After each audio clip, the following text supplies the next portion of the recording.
Show us how to make all this great, wonderful stuff up here. Peter?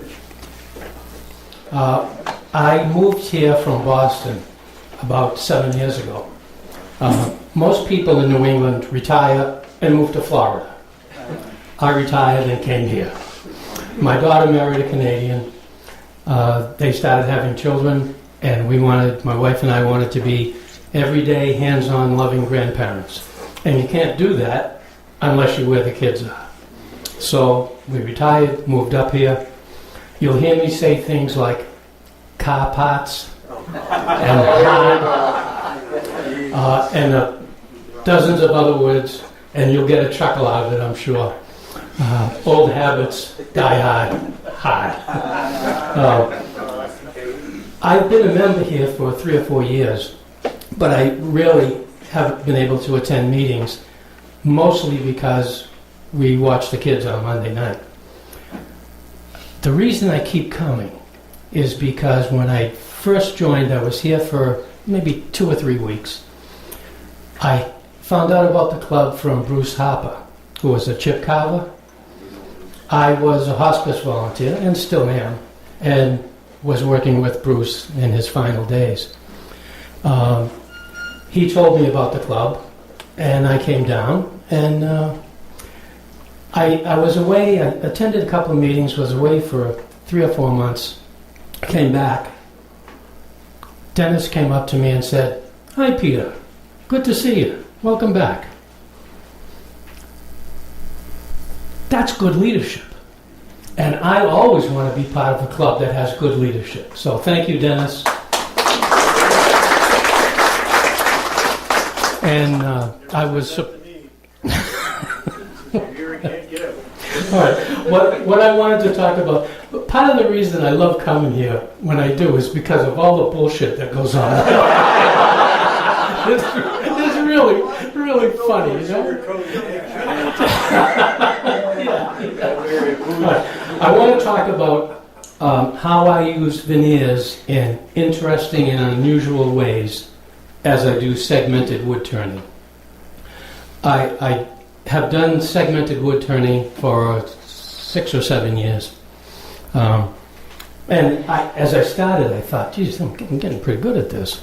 The very first piece I ever made was an open segmented piece. And it took me about 3 months because I couldn't figure out how to do it.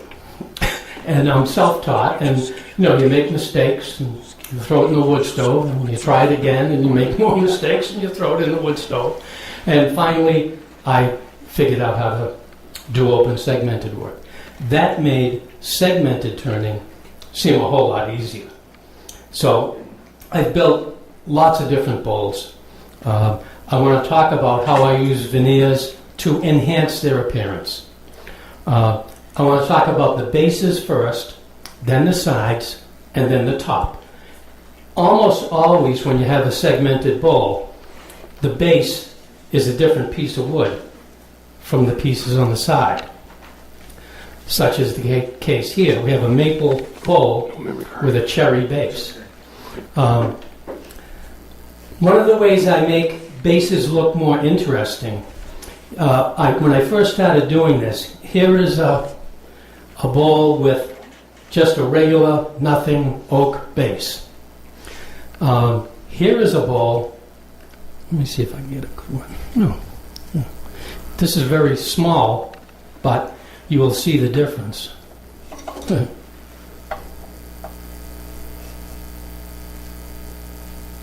Can you get that? Yes, we got it. Good. Okay. What I did there was I took a piece of...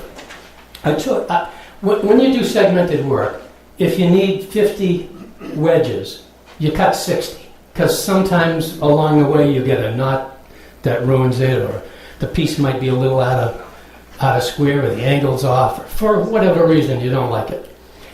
So I was accumulating all these wedges, and I said, what am I going to do with these things? So I took some of them, and I glued them together. And this, if you glue wedges together, of course they're wider at one end than the other. So put it on the table in front. Oh, sure. Yeah. Okay. Here we go.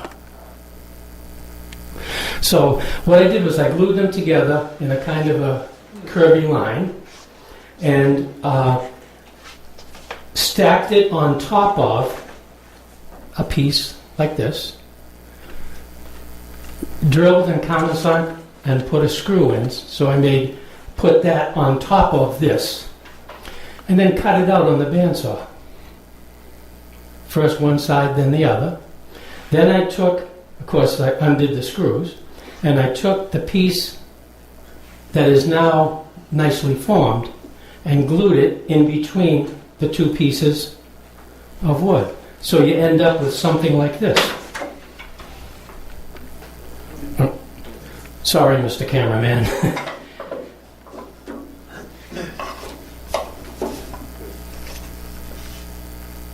That's good. Okay, so what I've got there is a series of pieces that are basically rectangles, just glued together.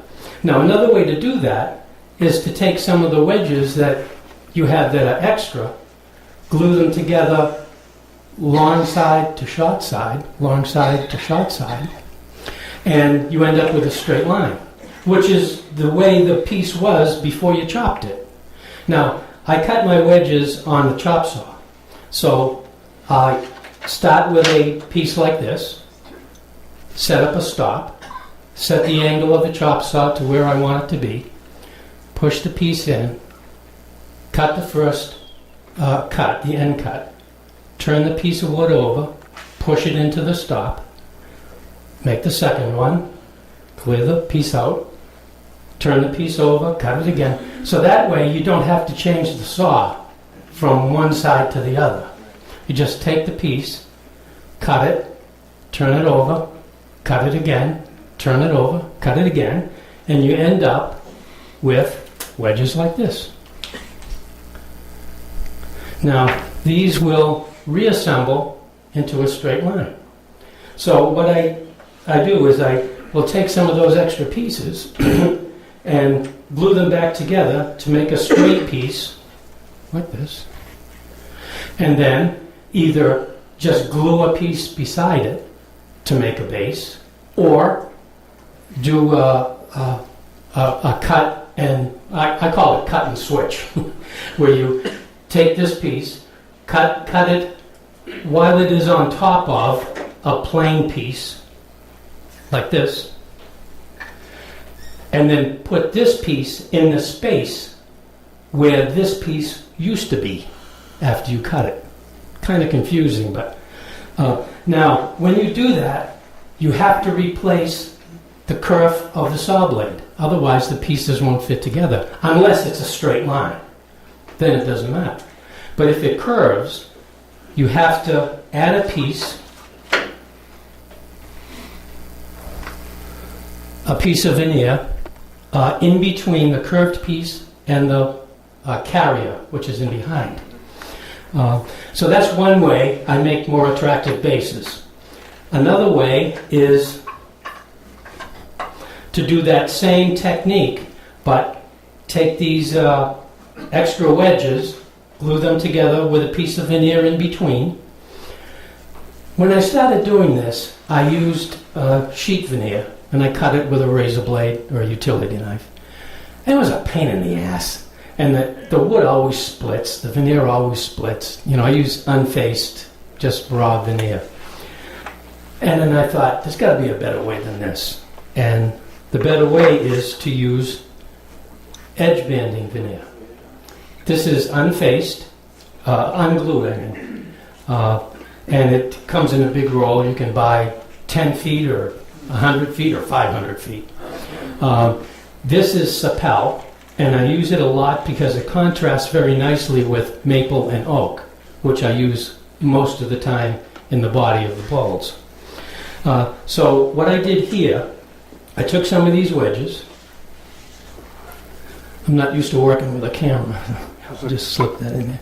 I took some of the wedges. Sometimes you can make a piece right down the middle. Sometimes you add the veneer and assemble it on the sides. Now you can do it any way you want. You even can do it at an angle. So it just depends on what you want to make. Alright. So I use veneers a lot on bases. Another thing I do is I use veneer on top of this is an oak bowl with a Brazilian cherry through inlay. This goes all the way through. This has a base that is oak covered by Carillion birch veneer. There we go. And I got a picture I want to show. And if you guys have questions, just jump in and ask. So when you say covered, just the entire piece is covered, is that what you're saying? Yeah, the whole base is covered with veneer. How thick is that veneer compared to the curve? It's a little thin. The best veneer I've used is 1/32. Or you can take this and double it up. And it works pretty well. Now, different saw blades, bandsaw blades have different curves. So you gotta, what I do generally, if I'm using a new blade, I'll just take a piece of stock, cut it off, measure it with a caliper, digital caliper, cut it, push the two pieces together and measure it again. The difference is the curve of the saw blade. This photograph shows 3 different bowls, each. Can you get that, Mr. Perry? Yes, once it's down, try to stand on it. Okay. Okay, this shows 3 different bowls with 3 different pieces of veneer in them. The one on your left, the one on your left has a Carpathian elm burl veneer over the base. The one in the middle is zebra wood. The one on the left is Movinga. I chose Movinga for this one because I used a top ring of yellow heart and purple heart. And the yellow in the Movinga picks up the yellow in the yellow heart on the top. Where do you get all your veneers from? I got a bunch when I lived in Massachusetts. And that's basically, I just, you think about it, in a bowl like this, you might use 2 feet of veneer. So you buy a 100-foot roll, it lasts you a long time. I use mostly sapel, walnut, maple, and I got a bunch of babinga. I don't have any odds and ends of veneer with me, but I got some babinga, that 1/32 babinga, that works great. All right, so there's a number of different ways of making your bases look more attractive. And now that I've been doing this, I can't not make a more attractive base than just a plain piece of wood. I either always veneer on top of it, or like that one, or I'm going to show you a neat one here. This one I showed last week. Can you get that? Yeah, Mr. you're right. Perry? Yeah. Okay. And this has, you can inlay a piece by cutting on the bandsaw. It doesn't have to be a straight line. It can be a curvy line. And what I'm in the process of doing is making one that, if you look at this bowl closely, you can see that there are cuts and inlays on the sides and on the top and on the base. I'm working on a design now where a single line starts at the top, goes down through the sides, into the base, across to the other side, up and around and down and across and up and around. And it's really complicated to lay that out and get all the pieces to fit right. So that may or may not be finished this year, but it's something I'm trying. All right, so I want to move on now from bases to making the sides of the bowl look a little better. What I have is One way is by adding a diagonal ring. And here is a bowl with a diagonal ring. I actually have 3 of them. This one,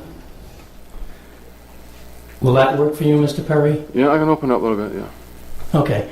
There are 2, and here is the 3rd one. What I do to do this, to make this, is I assemble a cylinder out of, make a single ring, and then make another ring that fits atop it, and just keep stacking it until you get the height you want. I rough turn it just enough to get it smooth, so when it sits in the chop saw, it don't bounce around. Because before this is turned, it has corners on it, and the corners never line up. They're never in the right place. So it's a little rough. Just quickly turn it to get it smooth. Set it into the chop saw. What I found is that anything more than about 20 degrees looks kind of odd. This is, I think, 10. This one is 15. I made a couple that were like 30 and 45 degrees, and they didn't look right. Just didn't look good. Yeah, it just it looked unnatural, and so I've stuck with 5, 10, 15 degrees anywhere, whatever I feel like doing at the time. Now, when you chop the bowl like that, you have to make a ring to insert.